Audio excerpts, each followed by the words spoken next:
8-бөлүм. Епрайымдыктар Гидонго Мидиандыктар менен согушканы барганда сен эмне үчүн бизди чакырган жоксуң деп аябай ачууланышты. Гидон аларга мындай деди: Менин кылганымды силердин кылганыңарга салыштырып болобу?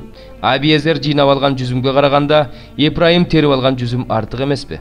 Мидиан төрөлөрү Орейип менен Зеепти Кудай силердин колуңарга салып берди. Силер кылганды мен кыла алдымбы? Ал ушундай сөздөрдү айтканда, ага нааразы болуп жаткан Епрайымдыктар тынчып калышты. Гидон жана анын душманды кууп чарчаган 300 адамы Иордандан өтүштү. Анан Гидон Сукоттун тургундарына кайрылып, менин адамдарыма нан бергиле, алар чарчашты. Мен Мидиан падышалары Зебак менен Салмунду кууп жүрөм деди. Сукоттун төрөлөрү: Биз сенин аскерлериңе нан бергидей, Зебак менен Салмунду колуңа чүрүп алдың беле дешти. Гидон: Ушинткениңер үчүн Зебак менен Салмунду теңир колума салып бергенде, денеңерди чөлдүн тикенеги менен, тикендүү жыгач менен жанчыйм деди. Ал жерден ал Пенуэлге барды да, анын жашоочуларына да ошол эле сөздү айтты. Ага Пенуэлдин жашоочулары да Сукоттун жашоочуларындай жооп беришти.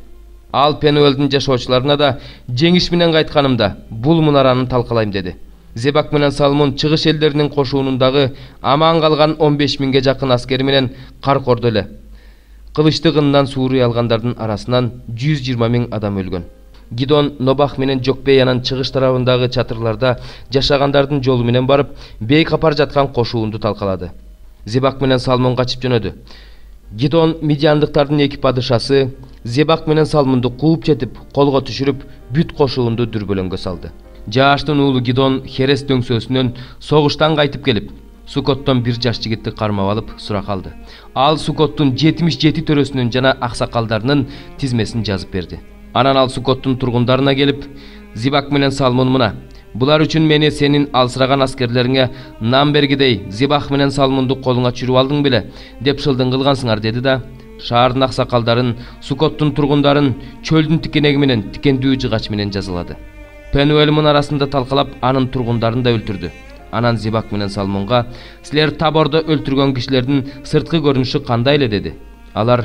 Алар сага окшош эле, ар бири падыша уулдарына окшош эле дешти. Гидон: Алар менин бир туугандарым, менин энемдин уулдары болчу. Теңир тирүү, аларды тирүү калтырсаңар, мен силерди өлтүрмөк эмесмин деди. Анан Тун уулу Жетерге: Тур, буларды өлтүр деди. Бирок уулу жаш болгондуктан коркуп, кылычын сууруп чыккан жок. Ошондо Зебак менен Салмун: Туруп бизди өзүң өлтүр. Анткени адамдын күчү өзүнө жараша болот деди. Гидон ордунан туруп, Зебак менен Салмунду өлтүрдү да, алардын төөлөрүнүн мойнундагы формасы жарты айдай болгон жасалгаларын чечип алды. Ысрайылдыктар Гидонго: Бизди сен башкар, уулуңдун уулу башкарсын. Анткени сен бизди Мидиандыктардын колунан куткарып алдың дешти. Гидон аларга: Силерди мен да, менин уулум да башкарбайт. Силерди теңир башкарсын деди. Гидон аларга мындай деди: Силерден бир гана нерсе сурайм. Алган олжоңордон ар бириң мага бирден сырга бергиле. Анткени душмандары Исмаилдыктар болгондуктан аларда алтын сыргалар көп эле. Алар беребиз дешти. Кийим жайып, үстүнө ар бири өз олжоосунан бирден сырга таштады. Мидиан падышалары кийген кочкул кызыл кийимдерди, алтын топчуларды, жасалгаларды жана алардын төөлөрүнүн мойнундагы алтын чынжырларды кошпогондо, ал сурап алган алтын сыргалардын салмагы 1700 алтын шекел болду. Алардан Гидон бир эфод жасап, аны өз шаары Опрага койду. Исрайылдыктар ага табына башташты. Ал Гидонго жана анын бүт үй бүлөсүнө жайылган тор болду. Исрайыл уулдарына Мидиандыктар ушинтип багынышты. Алар ошондон кийин баш көтөргүс болушту. Гидондун убагында жер үстүндө 40 жыл тынчтык болду. Жааш уулу Жеруб Баал үйүнө кайтты. Гидондун 70 уулу болгон, анткени анын аялдары көп эле. Шекемде жашаган күң аялы да уул төрөп берди. Ал анын атын Абы-Мелек койду. Жааштын уулу Гидон өтө каарыган кезде көз жумду. Анын сөөгү атасы Жааш коюлган жерге, Абиезердин Опра шаарына коюлду. Гидон өлгөндөн кийин Исрайыл уулдары кайрадан бузулуп, Баалды ээрчип, өздөрүнө Баал Беритти кудай кылып коюп алышты. Исрайыл уулдары өздөрүн курчап турган бардык кас душмандардын колунан куткарган Кудай Теңирин унутуп коюшту. Исрайылга жакшылык кылганына карабастан, Жеруб Баалга, Гидондун үй бүлөсүнө ырайым кылышкан жок. 12-бөлүм. Ошол убакта падыша Ирод Исага ишенгендерди куугундуктай баштады. Алардын кээ бирөөлөрүн карматып, Жакандын бир тууганы Жакыпты кылыч менен өлтүрттү. Бул жүйүттөргө жагаарын көрүп, Петрди да карматты. Бул ачыткысыз нан майрамы күндөрү болчу. Ал Петрди карматып түрмөгө каматты да 4 аскерден турган 4 топко аны кайтарууну буйруду. Анткени анын Пасах майрамынан кийин элдин алдына чыгартмакчы болду.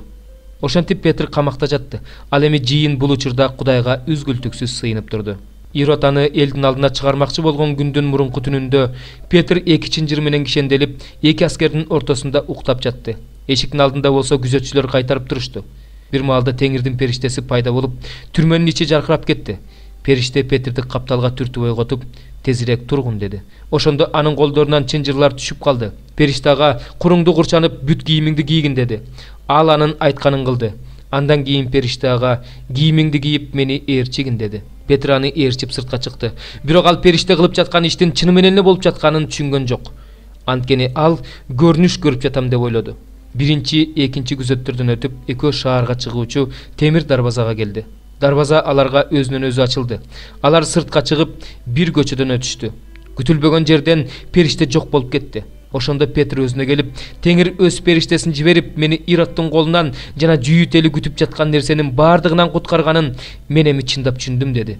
Болуп өткөн окуяны түшүнгөндөн кийин ал Марк деген да ысымы бар Жакандын энеси Мариямдын үйүнө келди. Ал жерде бир топ киши чогулуп сыйынып жатышкан эле. Петр дарбазаны такылдата баштаганда ким экенин билиш үчүн Рода деген кызматчы кыз эшиктин алдына келди. Ал Петрдин үнүн таанып, эшикти ачпастан эле сүйүнгөн бойдон үйгө чуркап кирип, эшиктин алдында Петр турат деп кабарлады. Үйдөгүлөр болсо ага сен акылыңдан адашып жаткан жоксуңбу дешти. Бирок кыз өзүнүн айтканын ырастай берди. Ошондо алар бул анын периштеси дешти. Петр болсо эшикти тыкылдата берди. Алар эшикти ачып аны көрүшкөндө абдан таң калышты. Ал болсо аларга колу менен унчукпагыла деген белги берип, Теңирдин түрмөдөн кантип чыгаргандыгын айтып берди. Анан аларга бул жөнүндө Жакыпка жана башка бир туугандарга билдиргиле деди да үйдөн чыгып башка жакка жөнөдү. Таң атканда Петр эмне болду деп аскерлер чоң дүрбөлөңгө түшүштү. Ирод болсо аны издетип таптыра албай койгондон кийин күзөтчүлөрдү суракка алып, аларды өлүм жазасына тартууга буйрук берди. Андан кийин ал жүйүт аймагынан чыгып, Кейсарияга барып, ошол жерде калып калды. Ал тирликтер менен сидондуктарга кыжырданып калган эле. Алар болсо өз ара макулдашып алып, ага келишти да анын сарай кызматчысы Биласты ортого салып, тынчтык сурашты. Анткени алардын дубаны падышанын дубанынан азык-түлүк алып турчу. Белгиленген күнү Ирод өзүнүн падыша кийимин кийип тактыга отурду да элге кайрылып сөз сүйлөдү. Эл болсо адам эмес Кудай сүйлөп жатат деп кыйкырып жатты. Кудайга тиешелүү даңкты өзүнө ыйгарып алгандыгы үчүн күтүлбөгөн жерден Теңирдин периштеси аны жазалады. Ал куртка жем болуп өлдү. Кудайдын сөзү элге кеңири тарап жатты. Барнаба менен Шавыл тапшырылган ишти аткарышкандан кийин Марк деген да ысымы бар Жаканды ээрчитип, Иерусалимден Антиохияга кайтып келишти. 21 бөлүм. Теңирден Жеремияга сөз болгондо Сидкия падышасы Малкиянын уулу, Пашкурду жана ыйык кызмат кылуучу Маасейдин уулу Сепанияны Жеремияга Теңирден биз жөнүндө сура, анткени Бабыл падышасы Небухаднецар биз менен согушуп жатат. Ал бизден чегиниш үчүн Теңир балким биз үчүн өзүнүн бардык кереметтерине окшош бир кереметти көрсөтөр деп айттырыш үчүн жиберди. Ошондо Жеремия аларга мындай деди: Сидкияга мындай деп айткыла: Исраилдин Кудай Теңири мындай дейт: Мына дубалдын сыртында силерди курчап турган Бабыл падышасы жана каздимдер менен салгашып жаткан колуңардагы согуштук курал-жарактарды мен артка бурам. Анан аларды ушул шаардын ортосуна чогултам. Силер менен мен өзүм согушам. Каарымды төгүп, ачууланып, жаалданып, сунулган колум, күчтүү билегим менен согушам. Бул шаарда жашагандардын баарын, адамдарды да, малды да кырам. Алар чоң жугуштуу оорудан кырылат. Ошондон кийин дейт Теңир, жүйүт падышасы Сидкияны, анын кызматчыларын, элди жана бул шаарда жугуштуу оорудан, кылычтан, ачарчылыктан кырылган элдин калганын Бабыл падышасы Небухаднецардын колуна, өздөрүнүн душмандарынын колуна жана алардын жандарын издеп жүргөндөрдүн колуна салып берем. Ошондо ал аларды кылычтын мизине алып кырат. Аларды аябайт, аларга боор оорубайт, ырайым кылбайт. Бул элге айт, Теңир мындай дейт: Мына мен силерге өмүрдүн жолун жана өлүмдүн жолун сунуш кылып жатам. Бул шаарда калган адам кылычтан, ачарчылыктан, жугуштуу оорудан өлөт. Ал эми чыгып силерди курчап алган каздимдерге багынып берген адам аман калат. Ага өзүнүн жаны олжо ордуна болот. Анткени мен өз жүзүмдү ушул шаарга каршы бурдум дейт Теңир. Жакшылыкка эмес жамандыкка бурдум. Шаар Бабыл падышасынын колуна берилет, ал аны өрттөйт. Ал эми Жүйүт падышасынын тукумуна айт, Теңирдин сөзүн уккула. Дөөт тукуму Теңир мындай дейт: менин каарым оттой жалындабаш үчүн силердин кыянат иштериңердин себебинен эч ким өчүрө албай тургандай болуп, жалбырттап күйбөш үчүн таңзаардан акыйкаттык кылгыла, тонолгонду талап тоноочунун колунан куткаргыла. Мына мен сага каршымын.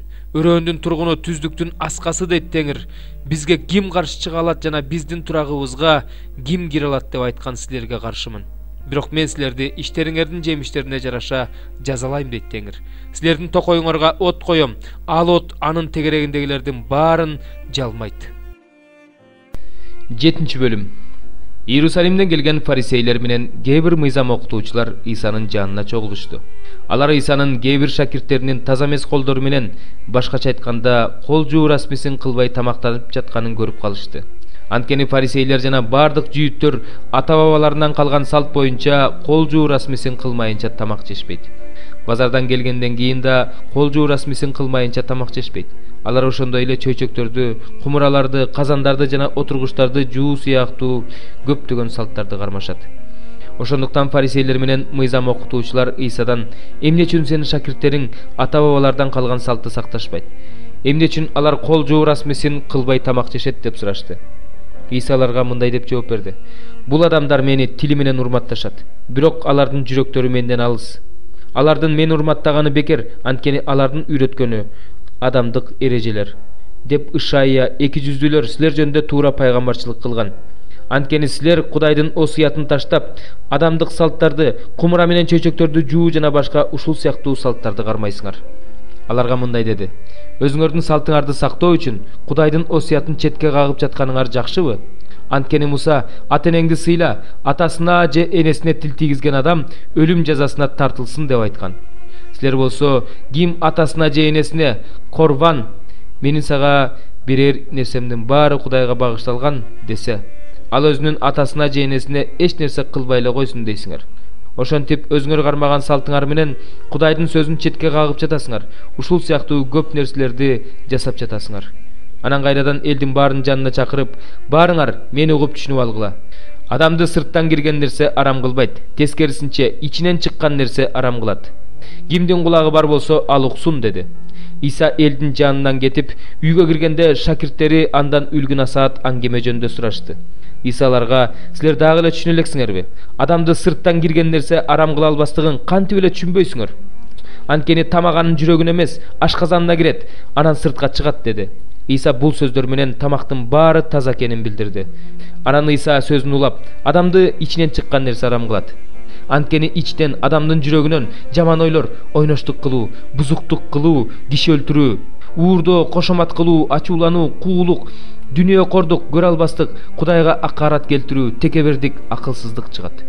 Мына ушул жамандыктын баары адамдын ичинен чыгып, аны арам кылат деди. Иса ал жерден чыгып, Тир жана Сидон аймактарына келип, бир үйгө кирди. Ал өзүнүн келгенин кимдир бирөөнүн билүүсүн каалаган жок, бирок эл билип калды. Жин оорулуу кызы бар бир аял Иса жөнүндө угаар менен келип, анын бутуна жыгылды. Сироп боюникелик бул аял бутпарас болчу. Ал Исадан кызынын ичинен жинди кууп чыгаруусун өтүндү. Бирок Иса аялга: адегенде балдар тойсун, анткени балдардын нанын тартып алып иттерге ыргыткан жакшы эмес деди. Аял болсо: ооба, ошондой Теңир. Бирок иттер да балдар жеген нандын үстөлдүн астына түшкөн күкүмдөрүн жешет, деп жооп берди. Ошондо Исага: ушул сөзүң үчүн үйүңө бара бер, сенин кызыңдын ичинен жин чыгып кетти деди. Аял үйүнө келгенде кызынын жин оорусунан айыгып төшөктө жатканын көрдү. Иса Тир, Сидон аймактарынан чыгып, Декапол дубаны аркылуу кайрадан Галилея көлүнө келди. Ага дүлөй жана кекеч бир адамды алып келишип, мунун үстүнө колуңду коюп койчу деп өтүнүштү. Иса аны элден бөлүп четке чыгарды да, эки манжасын анын кулагына салып, анын колуна түкүрүп, анын тилине тийгизди. Асманды карап терең үшкүрдү да ага: Эффафа, ачыл деди. Ошол замат анын кулагы ачылып, тили чечилди. Ал кекештенбей так сүйлөп калды. Иса аларга муну эч кимге айтпоону буйруду. Бирок канчалык тыйса да алар элге ошончолук жайышты. Адамдар аябай таң калышып, анын кылган ишинин баары жакшы, дүлөйлөрдү угузуп, дудуктарды сүйлөтүп жатат дешти.